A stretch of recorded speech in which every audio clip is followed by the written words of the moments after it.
കഴിഞ്ഞ എപ്പിസോഡിൽ പൂർണ്ണമായി കാര്യങ്ങളൊന്നും പറയാൻ സാധിച്ചില്ല. കാരണം യൂട്യൂബിൽ ഈ നീണ്ട സമയത്തെ അപ്ലോഡിങ് വളരെ ബുദ്ധിമുട്ടായതുകൊണ്ടാണ് ബ്രേക്ക് ചെയ്ത് ഇടുന്നത്. വീടിനെ സംബന്ധിച്ചുള്ളതായ കാര്യങ്ങൾ നമ്മൾ പറഞ്ഞില്ലേ. എന്നാൽ ഒരു കാര്യം നമുക്ക് എടുത്തു പറയേണ്ടിയിരിക്കുന്നു. ഈ സുവിശേഷ പ്രവർത്തനങ്ങൾ അല്ലെങ്കിൽ പെന്തക്കോസ് സംവിധാനം കേരളത്തിൽ പച്ചപിടിച്ചപ്പോൾ, പ്രത്യേകിച്ച് സിലോൺ പെന്തക്കോസ് മിഷൻ്റെ അതിനെക്കുറിച്ചാണല്ലോ നമ്മൾ കൂടുതലും പ്രതിപാദിക്കുന്നത്. ഈ സിലോൺ പെന്തക്കോസുകാർക്ക് ഭയങ്കര ഒരു അനുകൂലമായ ഒരു സാഹചര്യങ്ങൾ മിക്കയിടത്തും, ഏതാണ്ട് 70-80 ഇടങ്ങളിലും ഈ വീട് സംബന്ധമായിട്ട് അവർക്ക് അനുകൂലമായിട്ടുള്ളൊരു സാഹചര്യം ഉണ്ടായിരുന്നു. ഈ വീട് മേയാനും ഓടുവാൻ തീർച്ചയായിട്ടും ഈ വീട് നമ്മൾ വാടകയ്ക്ക് എടുക്കുന്നിടത്തൊന്നും ഹോള് കാണത്തില്ല. ആ ഹോള് നമ്മൾ തീർച്ചയായിട്ടും ഒരു ഷെഡ് നമ്മളൊന്ന് ഓല കൊണ്ട് കെട്ടി മൺചുവരും ചെറ്റയൊക്കെ കെട്ടിയും പരമ്പ് കെട്ടിയൊക്കെ നമ്മൾ താൽക്കാലികമായിട്ട് ഒക്കെ ഉണ്ടാക്കും. അത് വളരെ ബുദ്ധിമുട്ടാണ് ആ കാര്യങ്ങളൊക്കെ പരിഗണിക്കുന്നത്. എന്നാലും വിശ്വാസികളും നാട്ടുകാരും ഒക്കെ നമ്മളെ വളരെയധികം ആ കാലത്ത് ഹെൽപ്പ് ചെയ്തിരുന്നു, ഓല തന്നു. എന്നാൽ വീടിൻ്റെ കാര്യത്തിൽ ഒരു കാര്യം എടുത്തു പറയണം. അത് പറഞ്ഞില്ലെങ്കിൽ അതൊരു ഈ നമ്മുടെ നാട്ടിൻപുറങ്ങളിൽ അന്നത്തെ കാലത്ത് നല്ല മനോഹരമായ ബംഗ്ലോകൾ, ഒരുപാട് ബംഗ്ലോകൾ, ഭൂതം ബാധിച്ച ബംഗ്ലോകളുണ്ട്. ഏത് നാട്ടിൽ ചെന്നിരുന്നാലും പൈശാചിക ബാധയാൽ താമസയോഗ്യമല്ലാതെ കിടക്കുന്ന ചില വീടുകളുണ്ട്. നമ്മുടെ അപ്പച്ചന്മാരൊക്കെ ഇങ്ങനെയുള്ള വീടുകൾ ഒരു ചാലഞ്ച്, ഒരു ഭയങ്കര ഒരു നിശ്ചയദാർഢ്യത്തോടു കൂടി അതിൽ നമുക്ക് വസിക്കാൻ കഴിയും, പ്രാർത്ഥനയുണ്ടെങ്കിൽ പിശാചുകളോടും എന്നുള്ള ഒരു ധാരണ തീർച്ചയായിട്ടും അങ്ങനെയാണ്. അത് ഒരു ശരിയായിട്ടുള്ള ഒരു കാര്യമാണ്. വീടുകൾ, പിശാച് ബാധിച്ച വീടുകൾ നമ്മൾ വാടകയ്ക്ക് എടുക്കാൻ തുടങ്ങി. അങ്ങനെ ഏറെക്കുറെ ഫെയ്ത്ത് ഹോമുകൾ മുഴുവനും മിക്കവാറും നല്ല ഓടിട്ട പഴയ നല്ല തറവാട് വീടുകളിലാണ്. അത് വലിയൊരു കാര്യമാണ്. ഇതിനകത്ത് വളരെ രസകരമായ ഒരു കാര്യമുണ്ട്. ഇതിനെക്കുറിച്ച് ഞാൻ 1976 തിരുവനന്തപുരത്തായിരുന്നപ്പോൾ, നമുക്കെല്ലാവർക്കും അറിയാം പാസ്റ്റർ KP കോശിയപ്പച്ചനെ അറിയാത്ത സിലോൺ പെന്തക്കോസുകാരും ഇപ്പോഴും കാണത്തില്ല കേട്ടോ. ഇപ്പോഴും അവർക്ക് കേട്ട് കഴിയുമെങ്കിലും കാണും കോശിയപ്പച്ചനെ. അദ്ദേഹം വന്ന മധുര സെൻട്രൽ ഭാഷ. ഈ മധുരയിൽ നിന്ന് അദ്ദേഹം കോവളത്ത് ബീച്ചിൽ കുളിക്കണമെന്നൊന്ന് ആഗ്രഹം കൊണ്ട് തിരുവനന്തപുരത്ത് വന്നു. അന്ന് അദ്ദേഹത്തെയും കൊണ്ട് ഞാനാണ് കോവളത്ത് വണ്ടിയിൽ കൊണ്ടുപോയത്.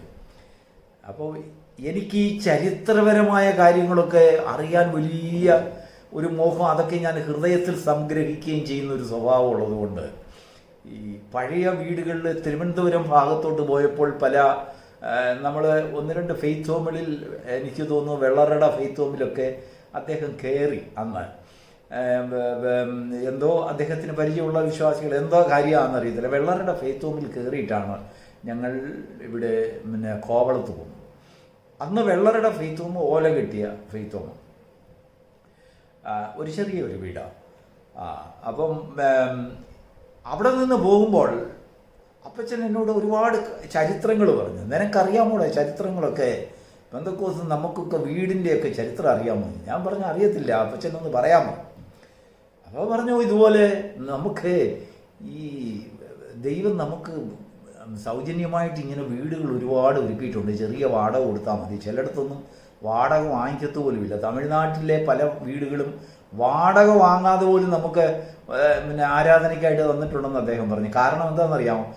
ആ പെന്തക്കോസിനോടുള്ള ഭയവും താല്പര്യവും ഇഷ്ടം കൊണ്ടൊന്നുമല്ല, ഈ വീട് താമസിക്കാൻ കൊള്ളത്തില്ലെന്ന് പോലും അവർക്ക്, അതായത് പിശാച് ബാധയാണ്, വലിയ പൈശാചിക ഉപദ്രവങ്ങളും ഭൂതങ്ങളും അവിടെ ഉണ്ടെന്നുള്ള ഏതോ ഒരു തെറ്റിദ്ധാരണയാണോ ആരോ പറഞ്ഞ് മനസ്സിലാക്കി അവരുടെ മനസ്സിൽ അതിൻ്റെ ഉടയവർക്ക് ഉതകാതെ ഇങ്ങനെ കാട് പിടിച്ച് കിടക്കുന്ന വീടുകൾ നമ്മൾ തേടി പിടിച്ച് അങ്ങനെ പാർക്കും. അതിനകത്ത് നമ്മളെ ചിരിപ്പിക്കുന്ന ഒരു സംഭവം, അതാണ് ഞാൻ പറയാൻ വന്നത്. പക്ഷെ കെ പി കോശി അപ്പച്ചൻ എന്നോട് പറഞ്ഞു, നിനക്ക് മത്തായിയുടെ കാര്യം അറിയാമോ? ഞാൻ പറഞ്ഞു, ഏത് മത്തായിയുടെ കാര്യമോ? അപ്പോൾ ചരിത്രങ്ങൾ ആ കോവളത്ത് ബീച്ചിൽ ഇരുന്നും കൊണ്ട് അല്പനേരം അപ്പച്ചൻ കുളിച്ചിട്ട് വന്ന് കയറി വന്നിരുന്ന് ഞങ്ങളൊരു കസേരയും കൊണ്ടൊക്കെയാണ് പോയി, ഒരു മടക്ക് കസേരയും കൊണ്ട്. അപ്പോൾ ആ കസേരയിലിരുന്ന് അപ്പച്ചൻ ഇങ്ങനെ ഓരോരോ ചരിത്രങ്ങൾ ഒരു മത്തായിയുടെ കഥ പറയാമെന്ന് പറഞ്ഞു. ഓക്കെ, മത്തായിയുടെ കഥ പറയാൻ വേണ്ടി പുള്ളി പറഞ്ഞു, നമ്മൾ വിശ്വാസ വീട്ടിൽ ഇങ്ങനെയൊക്കെയുള്ള വിശ്വാസ ഭവനത്തിൽ താമസിക്കുമ്പോൾ പ്രാർത്ഥന മുടക്കിയാൽ ഈ പിശാച് നമ്മുടെ മേളിൽ കയറും. അവിടെ പിശാച് ഇല്ലെങ്കിലും എവിടുന്നേലും പിശാച് കയറി വന്ന് നമ്മുടെ ദേഹത്ത് കയറും.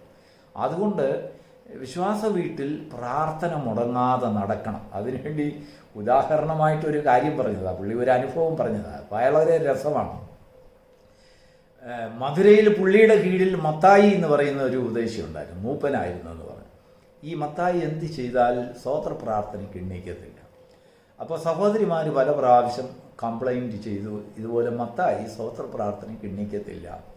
6 മണിയാകുമ്പോഴാണ് മത്തായി എണ്ണീക്ക് കാപ്പി കുടിക്കുന്നത്, സ്വോത്ര പ്രാർത്ഥനയ്ക്ക് സ്ഥിരം എണ്ണീക്കുന്ന പരിപാടിയില്ല. ഞാൻ മത്തായി എന്ന് പറഞ്ഞത് യഥാർത്ഥ പേരല്ല, ഞാൻ ആ പേര് പറയാൻ ആഗ്രഹിക്കുന്നില്ല, അതുകൊണ്ടാണ്. പറഞ്ഞാൽ നിങ്ങൾക്ക് എല്ലാവർക്കും ഒരു പക്ഷെങ്കിൽ അദ്ദേഹത്തെ അറിയാമായിരിക്കും. അപ്പോൾ മത്തായിയോട് അപ്പച്ചൻ ചോദിച്ചു, എടാ മത്തായി, നീ എന്താ സ്വോത്ര പ്രാർത്ഥനയ്ക്ക് എണ്ണിക്കാത്തത്? ഉടനെ അദ്ദേഹം പറഞ്ഞു, ഈ ഫെയ്ത്തൂമിൽ വലിയ ഭൂതബാധയുണ്ട്, രാത്രി മുഴുവനും ഈ ഭൂതങ്ങളിരുന്ന് ചൂളം വിളിക്കുക. അത് കേട്ടുകൊണ്ട് ഞാൻ രാത്രിയിൽ ഉറങ്ങാറില്ല, രാവിലെയാണ് ഇച്ചിരി നേരം കിടന്ന് ഉറങ്ങുന്നത്. അപ്പം കോശിയപ്പച്ചൻ ചോദിച്ചു, ഒരു പക്ഷേങ്കിൽ നിങ്ങളെല്ലാവരും ചിലർ അദ്ദേഹത്തിൻ്റെ ആ കാലത്ത് വേലക്കാരായിട്ടിരുന്നവർക്കൊക്കെ ഓർമ്മ കാണുമായിരിക്കും. കോശിയപ്പച്ചൻ്റെ കൂടെ സുവിശേഷ വേലക്കാരുടെ മീറ്റിങ്ങിലൊക്കെ താൻ പറയുമായിരുന്നു. ചിലർക്ക് ഓർമ്മ കാണും. അപ്പോൾ മത്തായിയുടെ സംസാരം കേട്ടുള്ള കോശിയപ്പച്ചന് ഒരു വാശി, ഈ കൂകുന്ന പിശാചിനെ ഒന്ന് കണ്ടുപിടിക്കണമല്ലോ. അപ്പോൾ കോശിയപ്പച്ചന് ഒരു ദിവസം അറിയാതെ ഈ ലോക്കലിൽ ചെന്നു. അവിടെ ചെന്നിട്ട് കൂകുന്ന പിശാചിനെ കണ്ടുപിടിക്കണം. രാത്രിയിൽ പുള്ളി പിശാചിനെ ഓടിക്കുകയാണെന്നാണല്ലോ പറയുന്നത്. അപ്പോൾ അപ്പച്ചൻ അവിടെ അങ്ങ് ഇന്ന് പോകുന്നില്ല, അവിടെ താമസിച്ചു. അന്നത്തെ കാലത്ത് വണ്ടിയൊന്നുമില്ല. അദ്ദേഹം ചെന്നാൽ ഈ കുടയൊക്കെ കുത്തിക്കൊണ്ട് ഇന്ന് പോകുന്നില്ലെന്ന് പറഞ്ഞാൽ അവിടെ അങ്ങ് താമസിക്കുക, പിറ്റേ ദിവസമേ പോകത്തുള്ളൂ. രാത്രിയിൽ പുള്ളിയുടെ വിചാരം ഈ രാത്രിയിൽ കൂകുന്ന പിശാചിനെ കണ്ടുപിടിക്കണം. ഒടുവിൽ രാത്രി കറക്റ്റാ മത്തായിച്ചൻ പറഞ്ഞതുപോലെ ഏതാണ്ട് 1 മണിയൊക്കെ ആയപ്പോൾ കൂകൽ തുടങ്ങി. അത് ചെറിയ ചെറിയ ചൂളമിട്ട് 3:30-4 മണിയാകുമ്പോൾ നല്ല കൂക്കലാണ്. അപ്പച്ചൻ പെതുക്കെ അദ്ദേഹം പറഞ്ഞു, ഒരു ഏണി പോലെ ഒരു സാധനം, ഒരു കോണി പോലെ ഒരു സാധനം ഫെയ്ത്തോമിലുണ്ടായിരുന്നു. പഴയ വീടാണ്. അത് വെച്ചും കൊണ്ട് ആ റൂമിൽ നിന്ന് അതിൻ്റെ മച്ചിലേക്ക് പൊളിഞ്ഞ ഒരു മച്ച, ആ മച്ചിൻ്റെ ഭാഗത്തേക്ക് കുളിഞ്ഞു നോക്കാൻ അപ്പച്ചൻ കയറി. പുള്ളിക്ക് നല്ല വെയിറ്റ് ഉണ്ടല്ലോ, കുടവയറും ഒക്കെയുള്ള ഒരു മനുഷ്യനാണ്. അപ്പോൾ അദ്ദേഹം ആ ഏണിയിൽ നിന്ന് താഴെ വീഴേണ്ടതായിരുന്നു. എന്തായാലും ആ പിശാച് പുള്ളിയെ തെള്ളിയിടാൻ നോക്കിയെന്ന് ആ പുള്ളി പറയും. എന്തായാലും അവിടെ കയറി ആ ഏണിയെ കയറി മുകളിലോട്ട് നോക്കിയപ്പോഴേ ഈ കൂകുന്നത് മറ്റാരുമല്ല, ഒരു മരപ്പട്ടിയാണ്. അതിൻ്റെ കോണിൽ വന്നിരുന്നൊരു മരപ്പെട്ടി. ഈ മരപ്പെട്ടി എന്തിനാണ് കൂകുന്നതെന്നറിയാമോ? 4 മണിക്ക് പ്രാർത്ഥന നടന്നില്ലെങ്കിൽ മരപ്പെട്ടി കൂകും. അതാണ് വിഷയം. 4 മണിക്ക് കറക്റ്റ് പ്രാർത്ഥന നടത്തണം. ഇപ്പം ഇവരെ ഈ കൂകി ഉണർത്തുന്നത് ചിലപ്പോൾ അലറുകയും ചെയ്യും. പിശാച് അലറുന്നത് അത് അലറും, കേട്ടാൽ ഭയപ്പാട് തോന്നിപ്പോകും. അപ്പോൾ ഈ മരപ്പെട്ടിയെ അപ്പച്ചൻ കുത്തിയിളക്കി അത് ഇറങ്ങി ഓടി അതിൻ്റെ വേണ്ട ക്രമീകരണം, അതിനി കയറാതിരിക്കാനുള്ള കാര്യങ്ങളൊക്കെ പുള്ളിക്കാരൻ അത് ഏർപ്പാടാക്കി ശരിയാക്കി ബോർഡുകളൊക്കെ അടച്ചിട്ടാണ് പുള്ളി ഫെയ്ത്തൂമിലേക്ക് തിരികെ പോരുന്നത്. എന്നിട്ട് മത്തായി ദേശിയോട് പറഞ്ഞു, ഇനിയും നീ പ്രാർത്ഥിച്ചില്ലെങ്കിൽ അത് പ്രശ്നമാകും, നിനക്ക് ട്രാൻസ്ഫർ തരും, അല്ലെങ്കിൽ നിനക്ക് ശിക്ഷയുണ്ടാകും. എന്തിനു പറയുന്നു? മത്തായി പിറ്റേ ദിവസവും പ്രാർത്ഥന മുടക്കി, പിറ്റേലുള്ള ദിവസങ്ങളും പ്രാർത്ഥന മുടക്കി. പക്ഷെങ്കിൽ ഒരു പ്രശ്നം അവിടെ ഉണ്ടായി. ഈ മരപ്പെട്ടി കൂകുന്ന ആ സമയത്ത് പിന്നൊടുവിൽ 4 മണിക്ക് മത്തായി കൂകാൻ തുടങ്ങി. നോക്കൂ, പിശാച് മരപ്പട്ടിയിൽ നിന്നും മത്തായിലേക്ക് കയറി. പിന്നെ ആ പിശാചിനെ അടിച്ചിറക്കാൻ ഒരുപാട് ബുദ്ധിമുട്ടി, ഒരുപാട് പ്രശ്നങ്ങൾ മത്തായി സൃഷ്ടിച്ചു. പുള്ളി പറഞ്ഞതിൻ്റെ കാര്യം, നമുക്ക് ദൈവം ഇങ്ങനെയൊക്കെയുള്ള ഭവനങ്ങൾ ഒരുക്കുന്നതാണെങ്കിലും ഈ ഭവനത്തിൽ നിയമമാക്കി വെച്ചിട്ടുള്ള സ്തോത്ര പ്രാർത്ഥന മുടക്കിപ്പോയെങ്കിൽ അവിടെ പിശാച് കയറും എന്ന് പറഞ്ഞതാണ്. അതൊരു പരമാർത്ഥതയാണ്. മനുഷ്യരതിനെ ആ പ്രാർത്ഥനയുടെ സമയം മറന്നു പോകുന്നുണ്ടെങ്കിൽ അതിനെ അവർക്ക് ഓർപ്പിക്കുവാൻ ചിലപ്പോൾ പിശാചുക്കൾ തയ്യാറെടുക്കും. അങ്ങനെയാണ് മരപ്പട്ടിയിൽ കൂടെ പിശാച് കയറി പ്രാർത്ഥനയ്ക്ക് മനുഷ്യരെ ഉണർത്തിയത്. പിശാചുക്കളും അങ്ങനെയൊക്കെയുള്ള ചില കാര്യങ്ങൾ ചെയ്യും. നമ്മൾക്ക് തലയിൽ താരനുണ്ടെങ്കിൽ, അപ്പച്ചൻ പറഞ്ഞ ഒരു ഉദാഹരണമാണ്, തലയിൽ താരനുണ്ടെങ്കിൽ ഒരു ദിവസം കുളിക്കാതിരുന്നാൽ കുളിക്കുന്ന ആ സമയത്ത് തന്നെ അല്പം കഴിയുന്ന ഉടനെ തലയിൽ ചൊറിച്ചിൽ തുടങ്ങും. കാരണം പ്രശ്നം എന്താണെന്ന് ചോദിച്ചാൽ തല കടിക്കുന്നത് പോലെ തോന്നും. താരനാണ്, അതിന് ദിവസവും സോപ്പിട്ട് കുളിക്കണം, ഈ താരന് കുളി ആവശ്യമാണ് എന്ന് പറഞ്ഞതുപോലെ ഈ പിശാചുക്കൾക്കും ചില സമയത്ത് അതിനെ ശാന്തമാക്കുവാനുള്ളതായ ചില പ്രാർത്ഥനാ സ്വരങ്ങളൊക്കെ മുഴങ്ങേണ്ടത് ആവശ്യമായിട്ടുണ്ടെന്ന് തോന്നും. ഇല്ല എങ്കിൽ ആ പിശാച് മനുഷ്യരിലേക്ക് ബാധിക്കും. ദൈവത്തിന് സ്തോത്രം. വളരെ രസകരമാണ് ഇങ്ങനെയൊക്കെയുള്ള കാര്യങ്ങൾ. ഈ കാലത്താണ്, അന്നത്തെ ഈ സമയത്താണ് നമ്മൾ അർഹിക്കാത്ത അനേക ഭവനങ്ങളും നമുക്ക് ദൈവം ദാനമായി കർത്താവിൻ്റെ വേലയ്ക്ക് വേണ്ടി ഒരുപാടിടങ്ങളിൽ തന്നപ്പോഴാണ്, അക്കാലത്താണ് പാസ്റ്റർ പി മാത്യു ഒരു പാട്ട് എഴുതിയാണ്, എന്നും വാഴ്ത്തിയിടണം എന്നും വാഴ്ത്തിയിടണം എന്ന പാട്ടിനകത്ത് ഒരടിയുണ്ട്. കെട്ടാത്ത വീടും വെട്ടാത്ത കൂപവും നട്ടുണ്ടാക്കാത്ത തോട്ടവും ദൈവം നമുക്ക് വിശ്വാസത്താൽ തന്നു എന്ന് ഇതിനെയൊക്കെ അനുസ്മരിപ്പിച്ച് പാടിയ പാട്ടാണ്. കാരണം നല്ല കിണറുകൾ, നല്ല വീടുകൾ, നല്ല തോട്ടങ്ങൾ, ഇതെല്ലാം ദൈവം അക്കാലത്ത് വളരെ നിസ്സാരമായ വാടകയ്ക്ക് നമുക്ക് തന്നു.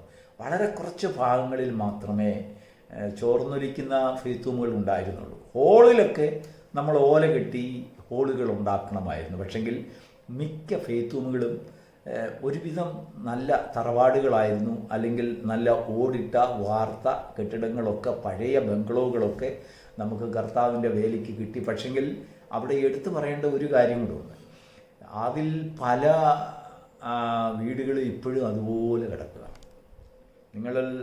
നമ്മളൊന്ന് ചിന്തിച്ച് നോക്കിയാൽ മതി, വാടകയ്ക്ക് എടുത്തിട്ടുള്ള വീട്. കാരണം എന്താ അറിയാം, പലപ്പോഴും നമ്മുടെ വാസം കൊണ്ടും ഒരു പൈശാചികമായ ചിന്ത, ഒരു ബാധ അവിടെ ഉണ്ട് എന്നുള്ളതായ ഒരു വിശ്വാസം അതിൻ്റെ ഉടയവരിൽ നിന്ന് എടുത്തു മാറ്റാൻ കഴിയാതെ വന്നു. അങ്ങനെ അങ്ങ് ഉപേക്ഷിക്കപ്പെട്ട നിലയിൽ അങ്ങനെ നശിച്ചുപോയ ഇല്ലങ്ങളുണ്ട്, അനേക ഫെയ്ത്തൂമുകളുണ്ട് എന്ന് ഉള്ളതൊരു പരമാർത്ഥം തന്നെയാണ്. നമ്മളതിൻ്റെ കണക്കൊന്നും എടുത്താൽ മതി. മിക്കയിടത്തും അതിപ്പോഴും അതുപോലെ പൊളിഞ്ഞു കിടക്കുക. കാരണം എന്താ പറയുക, ബാധ ഒഴിഞ്ഞിട്ടില്ല.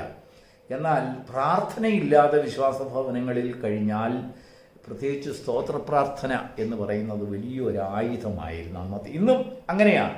എവിടെ അതിന് വീഴ്ച വരുത്തുന്നോ അവിടെ ചില പ്രശ്നങ്ങളുണ്ട്, ചില പോരായ്മകളുണ്ട്, ചില ഭൂതങ്ങൾ അതുവഴി കയറും. പക്ഷേ കെ.പി. കോശി പറഞ്ഞത്, ഭൂതങ്ങൾ കയറാൻ സന്ദർഭങ്ങൾ നോക്കുന്നത് 3-നും 4-നും ഇടയ്ക്കാണ്. അത് ഒരു കേട്ടാൽ, അവരിൽ നിന്നൊക്കെ കേട്ടാൽ നമുക്ക് ചിരി തോന്നും. പാസ്റ്റർ അമിച്ചേരി അവറാച്ചായനും പാസ്റ്റർ കെ.പി. കോശിയും പാസ്റ്റർ ചാണ്ടപ്പിള്ളയൊക്കെ, ഇവർ 3 പേരും ഒരു സംഘമായിരുന്നല്ലോ, നമുക്കറിയാം. അപ്പോൾ ആ നീരേറ്റുപുറം, ചെന്നിത്തല, നിരണം ആ ഭാഗത്തു നിന്നുള്ള ഉണർവിൻ്റെ ഫലമായിട്ട് കർത്താവിൻ്റെ വേലയ്ക്ക് ഇറങ്ങിയ കുടുംബങ്ങളാണ്.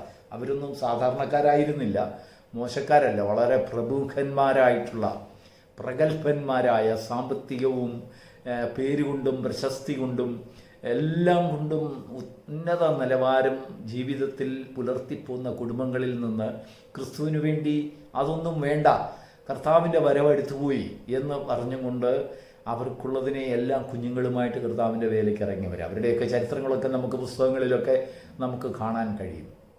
ചുരുക്കം പറഞ്ഞാൽ, ഈ ഭവനത്തിൻ്റെ ബുദ്ധിമുട്ടുകൾ സുവിശേഷത്തെ ഒരു കണക്കിന് ബാധിച്ചിട്ടില്ല എന്ന് വേണം പറയാൻ. ഒരു ചെറിയ ഒരു തലങ്ങളിലെല്ലാം ചില തലങ്ങളിലെല്ലാം അത് അത് ബാധിച്ചിട്ടുണ്ട്. എന്നാൽ 1914 ആണെന്ന് തോന്നുന്നു, 12-ലോ 14-ലോ ആണ് ഈ ഒന്നാം ലോകമഹായുദ്ധം ആരംഭിക്കുന്നത്. ഈ ഒന്നാം ലോകമഹായുദ്ധം 2-3 വർഷം നിലനിന്ന് 1917 വരെ ഒന്നാം ലോകമഹായുദ്ധമായിരുന്നു.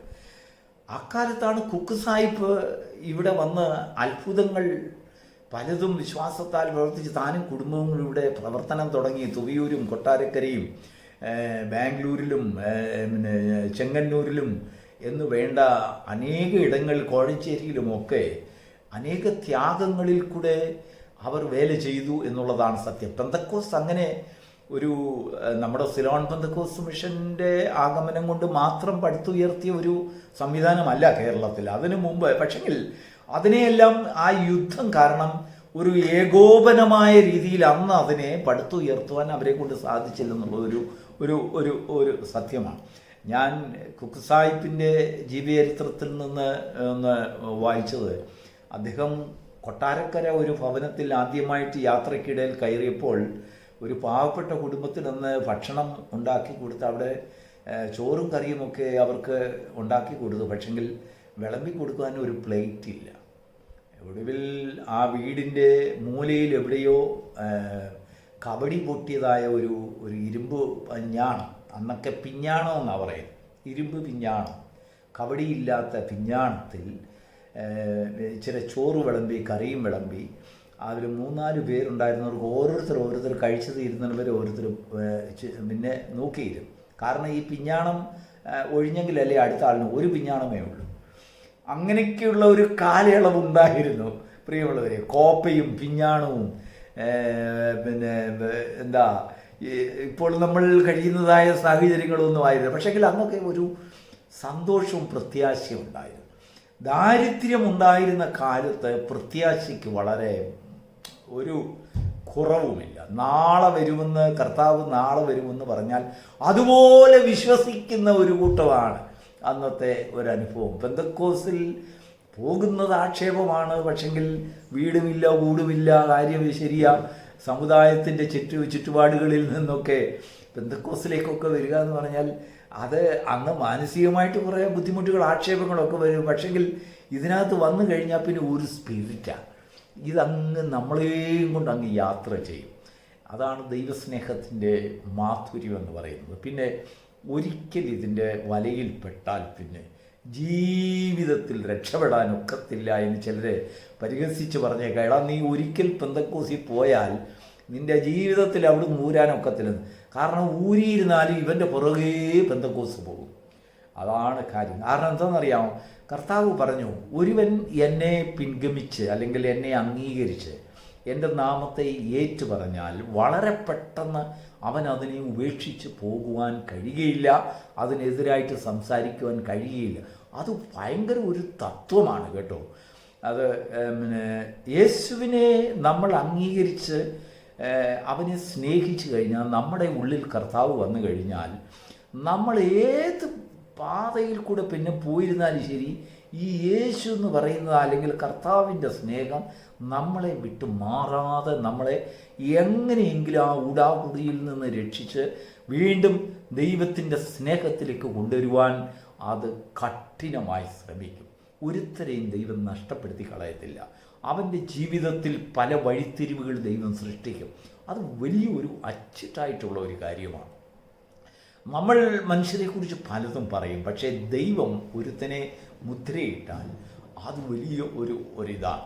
അപ്പോൾ അതാണ് പിന്നെ ഈ സുവിശേഷ വേലയുടെ ആഴത്തെക്കുറിച്ചും അതിൻ്റെ പിന്നെ ബുദ്ധിമുട്ടുകളെക്കുറിച്ചും പിന്നെ കഷ്ടതകളെക്കുറിച്ചും ഒന്നും അറിയാതെ ഈ ആഹാരവും കഷ്ടപ്പാടുകളും ഇതും അതിനേക്കാട്ടിൽ കൂടുതൽ മാനസിക സംഘർഷം പല രീതിയിൽ അതിനെ സഹിക്കണം. അത് വലിയൊരു പ്രശ്നമാണ് കേട്ടോ. അതായത് ഇപ്പോൾ ഞാൻ മനസ്സിലാക്കിയത്, സുവിശേഷ വേല ചെയ്യുക എന്ന് പറഞ്ഞാൽ അന്നത്തെ കാലത്ത് വേലക്കാർ അനുഭവീകരിച്ചു കൊണ്ടിരുന്നതായ പ്രഗത്ഭന്മാരായ അനേകർക്ക് കടന്നു വന്ന് പ്രകാശിപ്പിക്കപ്പെടുവാൻ കഴിയാതെ പോയി അവരുടെ മാനസിക സംഘർഷം എന്ന് പറഞ്ഞാൽ നമുക്ക് അളക്കാൻ കഴിയാത്ത ഒരു കാര്യമാണ്. പാസ്റ്റർ EV വർഗീസിനെ കുറിച്ച് നമ്മൾ കേട്ടിട്ടുണ്ടോ? ഒരു അനുഗ്രഹിക്കപ്പെട്ട ആദ്യകാലത്തെ കർത്താവിൻ്റെ വിലയേറിയ ഭക്തൻ. താൻ ഗാനങ്ങൾ എഴുതുമ്പോൾ അനേക നൂറ്റുകണക്കിന് ഗാനങ്ങളാണ് താൻ എഴുതിയിട്ടുള്ളത്. അദ്ദേഹത്തിൻ്റെ പാട്ടുകളാണ് കൂടുതലും. ആരംഭകാലത്ത് പാസ്റ്റർ PP മാത്യുവിൻ്റെയും പാസ്റ്റർ EV വർഗീസിൻ്റെയും ഒക്കെ പാട്ടുകളാണ് ഇന്ന് നമ്മൾ പാടിക്കൊണ്ടിരിക്കുന്നത്. അതുപോട്ടെ, അല്ല, താൻ പാട്ടുകൾ എഴുതുമ്പോൾ അതിനകത്തൊരു വരി കുറിച്ചു. എന്താണെന്നറിയാമോ? ആഴമെന്നോർത്തില്ല, ആഴിയെന്നറിഞ്ഞില്ല, ആരാഞ്ഞില്ല, ആഴിയെന്നോർത്തില്ല, ആഴമാരാഞ്ഞില്ല, അലകൾക്കു ഞാൻ തെല്ലും ഭയപ്പെട്ടില്ല, ഇറങ്ങിയൻ പ്രിയനെ സമുദ്രത്തിൻ നടുവിൽ, നിൻ വിളി കേട്ടുവിൻ വരുവാൻ. ആ പാട്ട് പുള്ളിയുടെ ആ ഗാനം, ഓഫ് കോഴ്സ് പുള്ളിയുടെ വരികളൊക്കെ എന്ന് പറഞ്ഞാൽ നമ്മൾ ധ്യാനിച്ചും അങ്ങ് മുഴുകിപ്പോവും. ആ വരികളിൽ അലിഞ്ഞു ചേർന്നാൽ പിന്നെ കർത്താവിലേക്ക് അലിയണം, ചേരണമെന്നുള്ള ഒരു താല്പര്യമേ കാണത്തുള്ളൂ. അങ്ങനെ ആയിരുന്ന അക്കാലത്തെ ഭക്തന്മാരുടെ ജീവിതം. ആഴിയെന്നോർത്തില്ല, ആഴമറിഞ്ഞില്ല, അലകൾക്ക് ഞാൻ അല്പം പോലും ഭയപ്പെട്ടില്ല, ഇറങ്ങി ചാടി പ്രിയനെ, നിന്റെ വാക്കുകൾ കേട്ടുകൊണ്ട് ഞാൻ നിന്നെ പിൻപറ്റുവാൻ ഇറങ്ങിച്ചാടി. ആ അനുഭവമാണ് അന്നതൊക്കെ ഉണ്ടായിരുന്നത്. ആ അനുഭവമൊന്നും ഇന്നില്ല എന്ന് ഞാൻ പറയുന്നില്ല. നമ്മൾ മനുഷ്യരെ വിധിക്കാൻ നമ്മൾ ആരുമല്ലല്ലോ. പക്ഷെങ്കിൽ അന്ന് അവർ കാട്ടിത്തന്നതായ ആ ധൈര്യം, ക്രിസ്തു യേശുവിനെ സ്നേഹിക്കുവാൻ അവർ എടുത്തതായ തീരുമാനം, തലമുറകളിൽ അത് അനുഗ്രഹമായി കടന്നു വന്നു. അനേകം തലമുറകളെ ദൈവം സന്ദർശിച്ചു. എനിക്കിപ്പോഴും ഓർമ്മയുണ്ട്, പാസ്റ്റർ KP കോശി പറഞ്ഞ ഒരു മാന്യനായ ഒരു മനുഷ്യൻ, അദ്ദേഹം അപ്പച്ചൻ സ്നാനം കൊടുത്തത്, പാസ്റ്റർ KP കോശി സ്നാനം കൊടുത്ത ഒരു വ്യക്തി, അദ്ദേഹത്തിൻ്റെ ബന്ധുക്കൾ വന്ന് അദ്ദേഹത്തെ ഭീഷണിപ്പെടുത്തി, അവരുടെ മകനെ പിടിച്ചുകൊണ്ട് പോയി സ്നാനപ്പെടുത്തി ബന്ധക്കോസി ചേർത്തെന്നും പറഞ്ഞ് ഭീഷണിപ്പെടുത്തി, തട്ടിക്കളയും കൊന്നുകളയും എന്ന് പറഞ്ഞ് തന്നെ വന്ന് ഭീഷണിപ്പെടുത്തി. പാസ്റ്റർ KP കോശി അധൈര്യപ്പെട്ടില്ല. പുള്ളി പറഞ്ഞു, ദൈവം നിന്നെ സംബന്ധിച്ച് ഒറ്റ ആഴ്ചയ്ക്കത് നിന്നെ മുക്കുമെന്ന് പറഞ്ഞു. അതങ്ങനെ തന്നെ സംഭവിച്ചു. കഴിഞ്ഞ ദിവസം ഏതോ ഒരു ദൈവദാസനിൽ കൂടെ ഞാൻ അങ്ങനെ ഒരു സന്ദേശം കേൾക്കുകയുണ്ടായി. പാസ്റ്റർ ഇപ്പോൾ പത്തനംതിട്ടയിൽ ഇരിക്കുന്ന പാസ്റ്റർ കുഞ്ഞുമോൻ ഒരു സംസ്കാര ശുശ്രൂഷയിൽ പങ്കെടുക്കുമ്പോൾ അതുപോലെ ഒരു മെസ്സേജ് താൻ കൊടുത്തപ്പോൾ ഞാൻ അന്ന് പാസ്റ്റർ KP കോശി പറഞ്ഞത് ഓർക്കുന്നു. അദ്ദേഹത്തോട് പറഞ്ഞു, നിന്നെ ദൈവം എൻ്റെ കയ്യിൽ കൊണ്ടുതരും, നിന്നെയും നിൻ്റെ കുടുംബത്തെ മുഴുവനും മുക്കിയിട്ട് ഞാൻ പോകത്തുള്ളൂ. ആത്മാവിൽ പറഞ്ഞത് അതൊക്കെ അങ്ങനെയൊക്കെ സംഭവിച്ചു. ധൈര്യത്തോടെ പറയാൻ തൻ്റെ ഇടമുള്ളവരും വേണം കേട്ടോ. ഇന്ന് തൻ്റെ ഇടമില്ലാതെ പറഞ്ഞാൽ വല്ലവൻ്റെ അടി വാങ്ങിക്കും.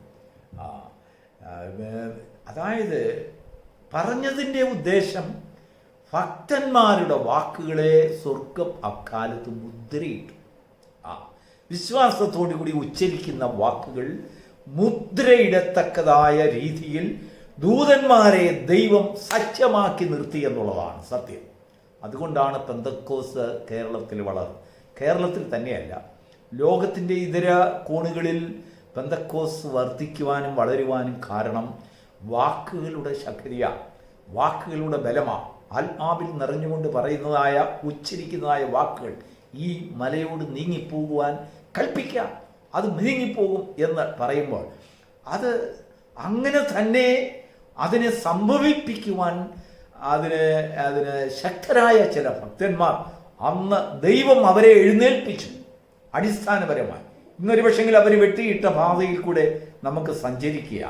നമ്മൾ സുഖത്തോടെ നമ്മൾ സഞ്ചരിക്കുന്നു, നമ്മൾ ആരാധിക്കുന്നു, പാട്ടുപാടുന്നു, കേൾക്കുന്നു, വളരെയധികം സന്തോഷങ്ങൾ തലമുറകൾ പങ്കിടുന്നു. എങ്കിലും മുൻപോയ വിശുദ്ധന്മാർ, നടത്തിപ്പുകാർ, കർത്താവിൻ്റെ വേലക്കാർ ഒരു പെന്തക്കോസ്തിൽ തന്നെയല്ല, പല പെന്തക്കോസ്തുകളെയും ചേർത്തുമുണ്ട്. നമുക്ക് കേരള പെന്തക്കോസ്ത് ചരിത്രങ്ങളൊക്കെ ഇന്ന് വായിക്കുമ്പോൾ തീർച്ചയായിട്ടും അങ്ങനെയൊക്കെയുള്ള പുസ്തകങ്ങൾ നമ്മൾ വായിക്കണം. തലമുറകൾ അറിയണം എങ്ങനെയാണ് ഈ കർത്താവിൻ്റെ വേലയെ അവർ വളർത്തിക്കൊണ്ട് വന്നത്. വാഹനങ്ങളില്ലാതെ, ഒരു സൈക്കിൾ പോലും ഇല്ലാതെ കാളവണ്ടിയും മറ്റ് സൈക്കിൾ റിക്ഷായും മറ്റതിനെല്ലാം നടപ്പും അതെല്ലാം ആശ്രയമാക്കിക്കൊണ്ട് ഓരോരോ വേലകൾ ഓരോരുത്തരത്ത് പടുത്തുയർത്തിക്കൊണ്ടുവന്നതായ സംഭവത്തെക്കുറിച്ച് പട്ടിണിയും പ്രയാസങ്ങളും കഴിച്ചുകൊണ്ടൊന്നുമല്ല, 3 നേരമല്ല, 1 നേരം പോലും കഴിച്ചുകൊണ്ടല്ല സാധുക്കൾ നടന്നതും ഓടിയതും അധ്വാനിച്ചതും. പക്ഷെങ്കിൽ കഴിച്ചുകൊണ്ട് നിൽക്കുന്ന ഇന്നത്തെ ആൾക്കാരെക്കാട്ടിലും കൂടുതൽ ആരോഗ്യമുള്ളവരായിരുന്നു അന്ന്.